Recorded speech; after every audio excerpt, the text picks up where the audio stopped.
November 1 ರಾಮನಗರದಲ್ಲಿ ಕರ್ನಾಟಕ ರಾಜ್ಯೋತ್ಸವ ಸಂಭ್ರಮ ಕಾರ್ಯಕ್ರಮ ಯಶಸ್ವಿ ಸಂಪನ್ನ.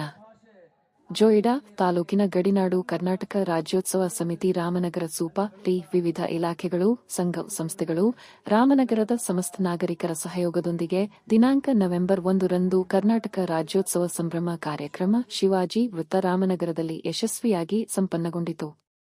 ದಿನಾಂಕ ನವೆಂಬರ್ 1 ರ ಬೆಳಗ್ಗೆ ಸೂಪಾ ರಸ್ತೆಯ ಹನುಮಾನ ಮಂದಿರದಿಂದ ಶಿವಾಜಿ ವೃತ್ತದವರೆಗೆ ನಾಡದೇವತೆ ಭುವನೇಶ್ವರಿ ದೇವಿಯ ಮೆರವಣಿಗೆ, ಶ್ರೀ ಛತ್ರಪತಿ ಶಿವಾಜಿ ಮಹಾರಾಜರ ಪ್ರತಿಮೆಗೆ ಮಾಲಾರ್ಪಣೆ, ಶಿವಾಜಿ ವೃತ್ತ, ಕನ್ನಡ ಬಾವುಟ ಧ್ವಜಾರೋಹಣ, ನಾಡಗೀತೆಯೊಂದಿಗೆ, ವೇದಿಕೆಯ ಕಾರ್ಯಕ್ರಮ ನಿರೂಪಣೆಯೊಂದಿಗೆ, ಶಾಲಾ ಮಕ್ಕಳಿಂದ ಪ್ರಾರ್ಥನೆ, ಸ್ವಾಗತ ಗೀತ, ಕಾರ್ಯಕ್ರಮದ ಉದ್ಘಾಟನೆ, ಜ್ಯೋತಿ ಬೆಳಗಿಸುವುದು, ಅಧ್ಯಕ್ಷರಿಂದ ಪ್ರಾಸ್ತಾವಿಕ ನುಡಿ, ಕನ್ನಡ ನಾಡು ನುಡಿ ಕುರಿತು, ಹಿತ ನುಡಿಗಳ ಕುರಿತು ಅತಿಥಿಗಳಿಂದ ಭಾಷಣ, ಸನ್ಮಾನ, ಅಭಿನಂದನಾ ಕಾರ್ಯಕ್ರಮ, ವಂದನಾರ್ಪಣೆ, ಶಾಲಾ ಮಕ್ಕಳಿಂದ ಸಾಂಸ್ಕೃತಿಕ ಕಾರ್ಯಕ್ರಮ, ನಿರೂಪಣೆ ಹಾಗೂ ವಂದನಾರ್ಪಣೆ ಕಾರ್ಯಕ್ರಮ ವಿಜೃಂಭಣೆಯಿಂದ ನಡೆಯಿತು.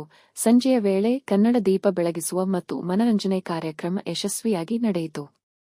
ಗೋವಾ ಕರ್ನಾಟಕ ಗಡಿಯಲ್ಲಿರುವ ರಾಮನಗರದಲ್ಲಿ ಮರಾಠಿ, ಕೊಂಕಣಿ ಭಾಷೆಯನ್ನಾಡುವ ಬಂಧುಗಳ ಜೊತೆಯಲ್ಲಿ ಎಲ್ಲಾ ಭಾಷಿಕರ ಉಪಸ್ಥಿತಿಯಲ್ಲಿ ಏಕತೆ ಮತ್ತು ಸಾಂಸ್ಕೃತಿಕ ಶಕ್ತಿಯ ಪ್ರದರ್ಶನದಿಂದ ಸಂಭ್ರಮದಿಂದ ಆಚರಿಸಲಾಯಿತು.